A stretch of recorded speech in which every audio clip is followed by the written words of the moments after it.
I met this 6-year-old child with this blank, pale, emotionless face and the blackest eyes, the devil's eyes. I spent 8 years trying to reach him, and then another 7 trying to keep him locked up because I realized that what was living behind that boy's eyes was purely and simply evil. You know, it's Halloween. I guess everyone's entitled to one good scare, huh? Death has come to your little town, Sheriff.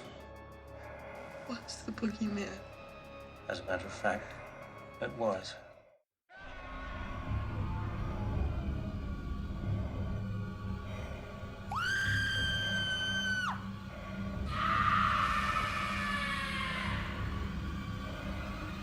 Welcome to yet again another episode of That Quick Review. I'm your host, ThatGuyFranky, yours truly, and today I'll be talking about the babysitter killer that John Carpenter gave us. The serial killer who donned the Trekkie mask and came off horrifying thanks to having no expression nor talk even once throughout all the films he was featured in. Today, we talk about The Shape and discuss whether or not Halloween Kills was a good sequel, or possibly even worse than the other sequels that came before it. But before we continue, just note, this episode will feature spoilers, so if you haven't seen it, I will leave a warning when they'll appear, or if you don't care about being spoiled, that's completely fine. This is episode 3 of That Quick Review. Evil dies tonight. Halloween Kills picks up exactly where the first film left off. The movie plays out like the trailer revealed to us, and it's even more exciting and brutal at the same time. Michael Myers manages to take out an entire team of firefighters like they were nothing. A group of trained individuals only to get their asses kicked by an old dude with a bat hip and a Trekkie mask. This was a worse burial than the Ascension in the WWE. The movie this time around is more centered around our beloved antagonist Michael Myers, and it's just a slasher fest throughout the entire film. We watch in horror as Michael disposes of innocent victims left and right, whether they're old or young, and it's just frightening to watch. Like the trailers suggested and pointed out, Myers is heading straight towards his childhood home and doesn't care who he has to get rid of. Anyone who steps in his way will meet their demise. David Gordon Green and Danny McBride do an amazing job at bringing back OG survivors such as Tommy Doyle, Nurse Chambers, former Sheriff Brackett, Lonnie, and even Lindsay Wallace to the franchise. Seeing them come back nearly gave me goosebumps, and while they weren't major characters or important in the original film, it's just exciting seeing old characters come back to new sequels in a new franchise, even if it's only for a cameo appearance. But here, they have a good amount of screen time. Halloween Kills also does a twist I had never thought I'd see coming, but it makes sense. Spoilers ahead for those who still haven't seen it. In this sequel, we find out that Michael isn't after Laurie, as he never actually was. It was never about her. None of this was. Michael is just this brute force of evil, and we all thought his initial motive throughout all the sequels, throughout all the timelines, throughout the entire franchise, that he was going after Laurie just to kill her. But in this version, in this tale of the Blumhouse franchise, he isn't. His motive is to basically go back home, and that he does, but he leaves Haddonfield in ruins. This sequel also has a small subplot featuring one of the psych patients from the bus involved in Halloween 2018. People suspect of him being Michael Myers, and it only adds fuel to the fire. Multiple murders are appearing left and right. The people are going crazy and form a mob to try and get rid of the boogeyman. You can't kill the boogeyman. The mob mentality drives the town crazy, and much like in the real world, more harm is done. The escaped patient ends up taking his own life out of fear from the mob, and they realize that what they just did was a huge mistake. Michael Myers was, and he's still out there, and they got the wrong John Doe.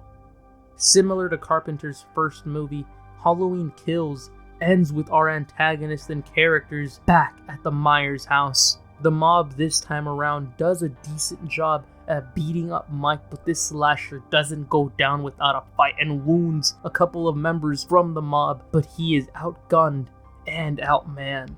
They beat him to a bloody pulp, but make the worst mistake possible. Like Randy from Scream once told us. There are certain rules that one must abide by in order to successfully survive a horror movie. And the mistake they made was not going for the head or even a double tap, because like many other slashers and monsters out there, the dead killer always comes back for one final scare.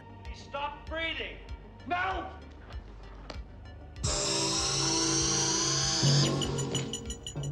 Halloween Kills ends with Michael Myers winning. Evil didn't die this night, and it's left with a cliffhanger. However, was this sequel to the 2018 movie any good, by chance better, or was it terrible? Let's slash our way into the next segment.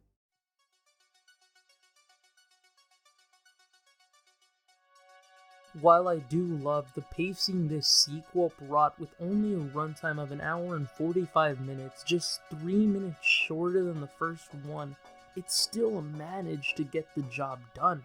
Halloween Kills gives the fans plenty of scares and new gruesome kills, similar to Rob Zombie's movies, but not as over the top. It focuses more on Michael, while Laurie is left on the shelf, which did annoy some fans, but this was mainly done to give other characters more screen time, that including the Shape himself. My main gripe with the film was killing off the veteran characters way too quickly.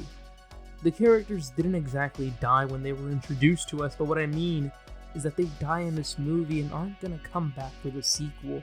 The main character's death that bugged me the most happened to have been Tommy Doyle. He's brought back to the franchise as this sort of caring individual who sticks up for his own town and does try to protect Laurie to repay the favor back from 78, but does go out taking it like a champ. This was my only main issue, aside from wanting the film to be at least 10 minutes or possibly even 20 minutes longer, right until social media decided to try and bash on the film and call it either the worst sequel ever, underwhelming, or boring. Now, while I try to understand people's opinions on films since we're all entitled to ours, most of the reviews to Halloween Kills come off as really bad takes. Some other issues were with Laurie not being involved too much, but that wouldn't work nor help with the movie since she's still hurt and wasn't going to be able to do much, realistically. Other takes go as far as saying that the kills are the only redeemable quality, when in reality the film took a different approach that I enjoyed, as well as some of my friends did. Halloween Kills, in many ways, felt almost like a love letter to slasher films, since most of the movie we see is just Michael doing what he does best and making people into Halloween decorations. I understand that people wanted to see certain things play out, but like the movie's title suggested, we were mainly here to watch Halloween, and that included Michael Myers killing anything and everyone in sight with at least a touch of the story. Now, yeah, the story to some may not be the best and could have at least added some more elements, but this isn't on the levels of Halloween 5, 6, The Curse of Michael Myers, Resurrection, Trick or treat, motherfucker. Rob Zombie's Halloween 2 levels of bad. The very last issue I want to address with this film, or outside of the film's control, has to deal with social media. In particular, Halloween nearly getting cancelled over one of the dumbest takes I've seen.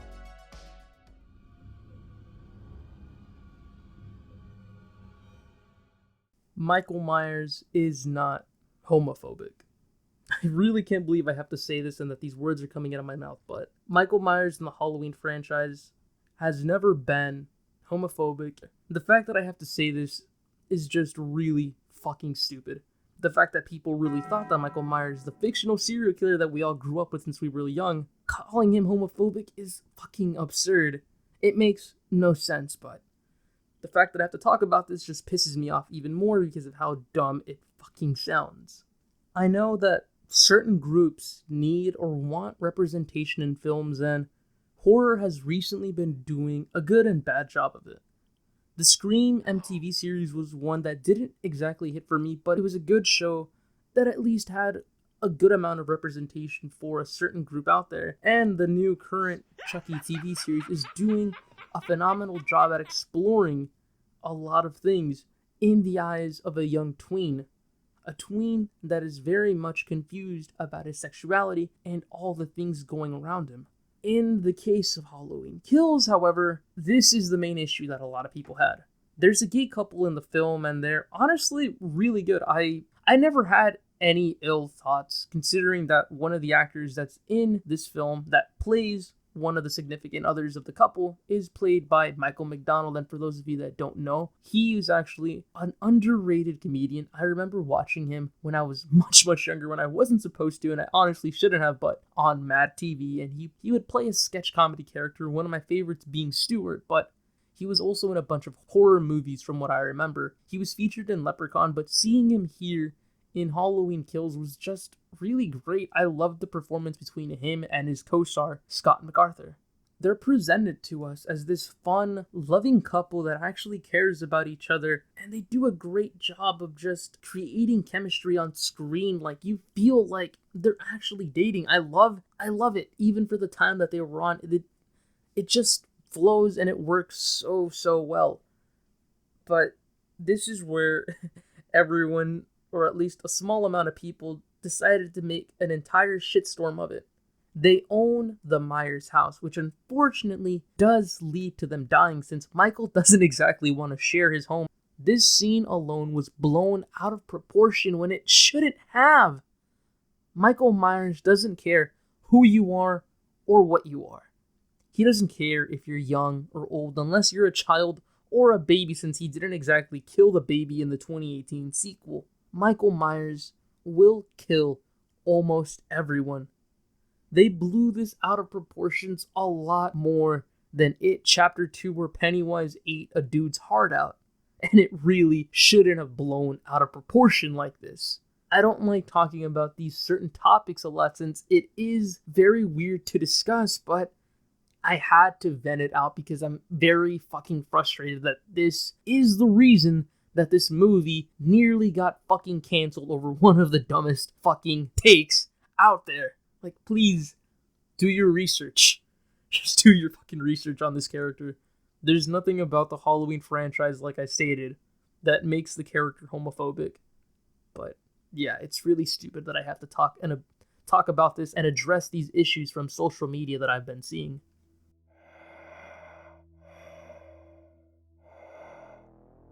Halloween Kills is a pretty good sequel. It has its flaws, but it's not the worst one in this giant slasher franchise. The movie does what it wanted to do, and that was to show off the antagonist slashing his way into our hearts, our theaters, as well as taking a slash at the box office. To some, this sequel can be god-awful, or wasn't exactly what they expected. But at least to me, it tried something new and something completely different for the current age of horror. There are certain things I wish they could have added, but it works for me the way that it is. It scared me in some scenes. I was so heavily invested in others. And honestly, I'm saying this because I'm not exactly a huge fan on Halloween or the franchise. I'm much more of a Friday the 13th guy, and I know more of my stuff on there. But when it comes to Halloween, I mainly know more about the John Carpenter lore, as well as having the hot take saying that Halloween 3 is my favorite movie, but Halloween Kills is probably going to be at least in my top 5 now. Even though it may not have the best stuff, to me it feels like a perfect sequel, something completely new and different for the new current age of horror like I just stated. Halloween Kills ends with a villain winning, like I mentioned earlier, and I love that they went with this direction. I give this film an 8 out of 10, and I definitely feel like rewatching it again to see if I like it more or even like it less if that ends up happening. It's happened before with some films, but I don't think it's going to happen with Halloween. What did you guys think about this sequel, though? Did you guys love the film? Did you hate it? Let me know down in the comments section below. While you're still here, feel free to join my Discord server. Here in this server, in my home that I call it, we'll have game nights together, play games like Dead by Daylight, Phasmophobia, anything horror, anything action, anything that allows more than 2 players to have fun, as well as hosting movie nights with one another in there. Sometimes we'll watch horror movies, maybe some comic book films. You'll have to find out and see for yourself, so if you want, and if you're feeling up to it, again, feel free to join my Discord server. This has been your host, ThatGuyFranky. Yours truly. Remember, it's Halloween, and everyone is entitled to a good scare.